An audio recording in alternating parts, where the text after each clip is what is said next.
right. So thank you for letting me record this. I'm going to share my screen and go over, it's my spreadsheet. You wanted to see my spreadsheet, but it has all the tabs on the bottom, okay? So this is the spreadsheet that I sent you in a link to share. The tabs on the bottom tell you where to start. And yes, we've already gone through this. It was the action steps to share your referral code out so that you get $50. Jesse messaged me today and said, how do I get it? When the person you shared it with puts 250 in their account and you have 250 in your account, then wait 2 business days and it should be there. The next tab I'm going to take you to is the limits tab, because that's the next step to check it and log into your CRA. And if you go to track limits, these numbers in here, this is a program started by the government in 2009, and they arbitrarily said anybody who files an income tax gets $5,000 or has $5,000 that they can invest in tax free. And so the 10,000 in 2015 is not wrong. These are actual numbers of what the government said. Anybody submitting a income tax, doesn't matter how much or how little, you are eligible. So Colton, when did you start working and collect your first paycheck? Which year? Like full time, you're talking? Anytime you filed income tax, how old would have you been? 14. And was that 2009? How old were you in 2009? Uh, let's do some math here. I don't know. Well, okay, 98. So 2018, you would have been Would have been 20, 19, 18, 17, 16, 15, 14. So 10. 2012, maybe you would have got started your first paycheck. 2014. Okay, so okay, you're gonna delete 2009, 10, 11, 12, and 13 because you're not eligible for those years because you weren't working. But before you do this, your very next step is the name of this file is Quest Trade Investing Strategy 2025. You are gonna go, if you're on your computer now, go File, make a copy. And now put this as Colton's strategy, Colton's freedom, Colton's wealth, whatever you want to make it fun and exciting, and put your name in there and make your own copy. Make sense? Yes, give me a sec. I'm doing it. Yes, please do it. And then you go in and you delete the years you did not file income tax. And then this will compute itself over a lifetime. Since the government started this program, up to this day, you have $101,000. Like, so for old people like us, that's how much we have. But remove the numbers you don't have. And anytime you contribute to your TFSA or withdraw, you type those numbers in there. Linda just put the $1, but you put your own numbers in there and it'll keep calculating what is left remaining for you to contribute to your TFSA. Does that make sense? Yeah, I messed something up though. What It's when I deleted it, now it's giving me REF. REF? I Yeah, it's don't. giving me like an error code. Oh, reference code. So then if you ever make a mistake like that, you can go back to this original spreadsheet, and on the bottom, you can actually take the track limit sheet and copy it to your existing spreadsheet, and then you can like fix it up. But it just means your reference I don't know what you deleted. I can't see that. Maybe you can show me later or screenshot it to me, Colton, and I'll keep going. But that's Yeah, the gist of it. And so you log into your CRA and you can also find that number and it should match up. Okay. So just do that. Know your limits. Got it? yeah, On the right-hand side, is this a place for you to take this is just a generic place for you to take your own notes of whenever you contribute or withdraw. Because if you withdraw, you lose that contribution room for that year, but then you can re-enter stuff the following calendar year. Does that make sense? yeah. So you can keep a manual note here with your own paper, or you can actually pull your report from Quest Trade for that. Okay. So on the side is your every month or every week, whatever you're doing, and then on the big table is your yearly. Make sense? Hmm. Okay. So then the next thing, if I go back to the start button, there's some little tools and resources of things that I had started with. There's way more out there. But if you click on the passive income investing, he's got some beautiful tools in there of calculators and such. And of course, he's trying to sell his course.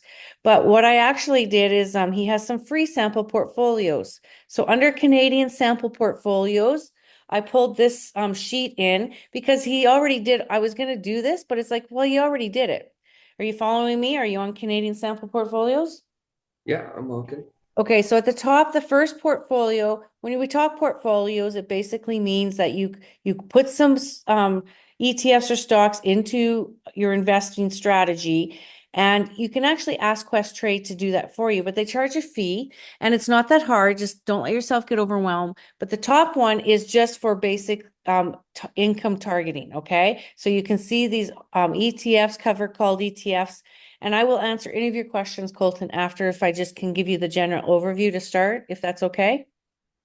Yeah, So these ones, sometimes like you have asked me in the past, like what is the difference between QQCC and QQCL? Well, you can see that the one ETF is, the main one there, but there are alternatives depending if you live in Canada or if you want leveraged or unhedged, and we can get into all of that. But a lot of times they're the same fund, just the manner in which they're being used or currency used, if that makes sense. So just always double check you have the right one. But you can see these ETFs are mostly cover call ETFs because their goal is to generate income. And if you scroll to the side, now again, don't get overwhelmed because what do they got there? 12 or 15? You want to be diverse. This might be overkill, but it's just something to consider that all of these, I know they're just tickers, but they all have different holdings, and you're covering everything from technologies to healthcare to all the things. I know you know this, Colton, but you're just looking at the portfolio in two different ways. Okay. And then if you scroll down, the growth portfolio is there. And again, that VFV is your index funds. And growth for you guys when you're younger like this is your number one priority. I was talking to Colton or Jesse today, and he said, yeah, you don't want to get too much into the dividend stuff because it doesn't grow. You get the dividend payout, but your money itself isn't growing. But we'll talk more about that too. But growth is where you are because you have so much time, you literally just have to get in and do this, if that makes sense. yeah, And now I'm going to take you back to the starting. And if you look at step number one, yeah, that was getting our quest trade step. Step two was you choose your index fund. So go back to the Canadian sample portfolios and you choose an index fund. And so you want to keep this easy. You don't want to learn all the things. You need to choose an index fund and a growth fund, and you're off and running. And then on the right-hand side is the how it's all laid out, right? And dividend growth is on the very bottom. So I left this here because, maybe you can explore different ETFs. And I am familiar with some of these, and some of these are in my portfolio. So we'll go to that really quick now. So TFSA account, you see hmm that there? yeah. Now, this this looks very colorful, scary, hairy, whatever, but just know at the top where it's highlighted in yellow are the only places you really need to fill in and keep track of, okay? So, your share quantity and the price you bought the stock at is on Quest Trade right there under your positions, or when you're in that stock, it says, this is how many shares you have. This is your average price. It calculates it, does it all for you. Have you seen that on Quest Trade, Colton?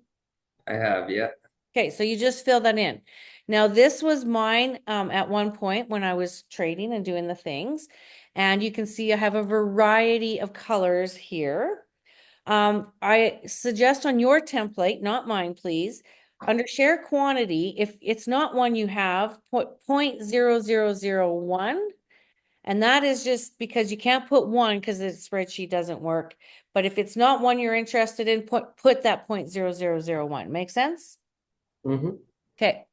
So I don't know what you want to ask me here, but that's what you have to plunk in, and the rest we can explain another night or even tonight as you ask me questions. But on the left-hand side, you see the purple, pink, blue, and green. Mm-hmm. The green is American dollars, and I would not suggest that until you have ample money for that. So stay away from those. The purple are two index stocks. There's plenty out there. I've just gone with these two. And then the the pinkish ones, if you scroll up and over to the right under column T, do you see that? Are you with me, Colton? Yeah, I see it. It's kind of like well, I don't know, it's saying moderate growth. I should change that. But your purple one is your least risk. That's your growth. The second one will give you stability income. And the blue is in your higher yields. Again, stick to the top portion when you're growing your portfolio. Don't go down to the crazy stuff, even though it might look appealing on the side. We don't want you to lose your capital. We want your investment to grow as well. So that's basically it. You just have to pick your index stock and a growth stock and maybe one other thing. Three things can get you off and running. And I'm willing to explain this spreadsheet closer. But if I may, Colton, I'm just going to click the other tabs real quick. Is that okay with you? Yeah, go ahead. So I mentioned American stocks, and I heard Jesse say he bought IBIT, I think. And which stocks do you have that are American dollars, Colton? Um, Meta, Nvidia, however Mm-hmm. you say it. Mm-hmm. Apple, Amazon, I don't know, there's a bunch. Oh, so you're doing all the American, you convert your Canadian dollar to US, is that correct? Yeah, not all Okay. of them, but yeah. So what I've learned with the dividend stocks that are invested in US, they will withhold 15% of your profits for a tax. But if they're in your RSPs, they don't do that for whatever reason. Really? I didn't So know that. so a little strategy there is any ETFs with dividends. Like I know your Amazon and those ones get dividends too, but I'm talking these high yielding income dividends, okay? I don't know about your other ones. Check into it. Yeah. So just Okay. a bit of a strategy like for us, then we're capitalizing on that in our RSP account, okay? Hmm. So in the RSP account, it looks the same as the TFSA, just not as many because that's where we are at in life. When you I would prefer if you didn't delete cells and rows until you get a better understanding of things. If anything, just insert a row above or below anything there to add your own stock, okay? Makes, Yeah, and then do I just change the colors myself? yeah, basically green is just so that it alerts us for it's for the US stocks. And if you go across to the formulas, you'll see that it takes into account the USD rate over in like column R or S over there. Do you see that one? Hmm. So that, if you look, it's a Google formula that's grabbing that every day that currency changes. And this spreadsheet is like a live living document at all times, taking into account all the things, okay? Okay, that makes sense because yeah, I have that chart filled out on my own one, but it was giving me different numbers than it was on Questrade. That Yes, makes fair enough. And we'll go to that as well. Two more tabs, if I may. So RSP, well, the TFSA has this as well. At the bottom of the sheet is the other place that you're going to fill in when you actually get paid a dividend. Okay, so this sheet is intended to track the dividends that your income is greater than your loss or whatever, right? I don't know if that makes sense. right. It's like your Quest trade basically tells you where you're standing when you're buying your stocks as is. This sheet was designed to do better tracking. And we'll go and look at yours specifically and fix it for you, okay? But one more sheet over here, this worksheet. Again, we're not going to worry about this unless you're doing those yield max funds. That's what this is for. So you can ignore that. Margin account, I left it there because it's another form of trading that we're not going to get into, but I'm just leaving it there because the very last tab is all totals. And this is where it's beautiful because here is where it's going to find all your balances from all of your investment strategies, TFSA, RSP, margin account, and for some people like Cordina, it'll be RESP, and it'll show you your percentage of dividends, yields, and your monthly payout and yearly payout. And as you can see, this spreadsheet shows that there was $18,000 in yearly dividends. So what do you think of that number? It's pretty good. Yeah, so if you strategize and you set these goals, this is where you can have, that could be, what would you do with that $18,000, Colton? I don't know. Reinvest it. Yeah, or you could go on a trip or you could put it towards a down payment of a house, right? Like it can be whatever you need it to be. So the spreadsheet has all those things. And do you have to do them all? Absolutely not. So I think at this point, Colton, what might be best is that I'm going to stop sharing and maybe you can share your sheet or ask me your questions now. And I'm going to look at the TFSA page while we talk. Um, I will. Will you stop recording? I don't want to show my. Okay, fair enough. So that's a general overview. One more back in the TFSA account page, it'll say fill this in on Thursday night because Wes says that's when payday is. We get paid Thursday nights. I'm not sure how that works. I think that might be with his broker. And then at the bottom of the page is where you put your dividends, and that gray column again is tracking that. The rest of the spreadsheet does its own, but it's a way to help you make decisions on funds and to track that if you're in the red, not to go sell, but to see how actually it might look red, but you might be in the green. Okay, make sense? Mhm. All right, thanks for listening. Okay, I am done. Let's see, can on your end, will it let you share screen or how are we gonna do this? Recording is, oh,